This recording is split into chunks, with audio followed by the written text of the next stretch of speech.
the chain analysis capable of identifying both parties of any Bitcoin transaction ever? And if so, does that hurt one of Bitcoin's value propositions, which is anonymity? So basically, net, are Bitcoin transactions traceable?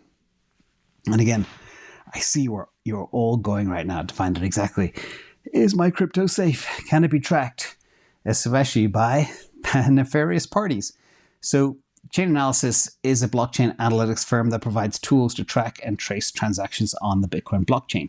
And yes, they are capable of analyzing Bitcoin transactions and identifying the addresses involved, but it's important to note they do not have access to the personal information of the individuals associated with those addresses, such as names or physical addresses. So that is important to know. Mr. Hammer, I see you out there. Thank you. So is it anonymous or not? In some cases, chain analysis may be able to identify the parties involved in a Bitcoin transaction, particularly if the parties are using known or identifiable addresses. For example, it could be a Binance wallet or something, or if they are engaging in suspicious or illegal activity. However, it's not always possible to identify the parties involved, particularly if they're taking steps to conceal their identities. And we've gone over a number of ways in which you can do that in previous videos. So let's talk about Bitcoin anonymity for a second. It is a complex one in the context of Bitcoin.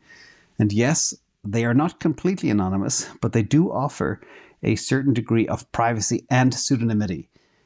And the use of multiple addresses, for example, can make it more difficult to trace a transaction back to a single individual. Additionally, the use of privacy-enhancing technologies such as coin mixers, like we discussed before, or other privacy-focused cryptocurrencies can further obscure this transaction data.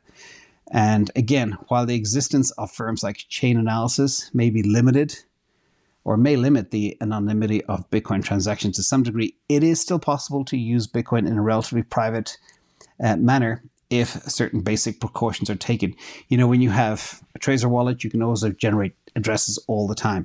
And we always recommend if you're sending something from, say, Coinbase to your Trezor wallet, fire up a new address in a second and use that. That way you cover your tracks. So not anonymity advice, by the way, I should say.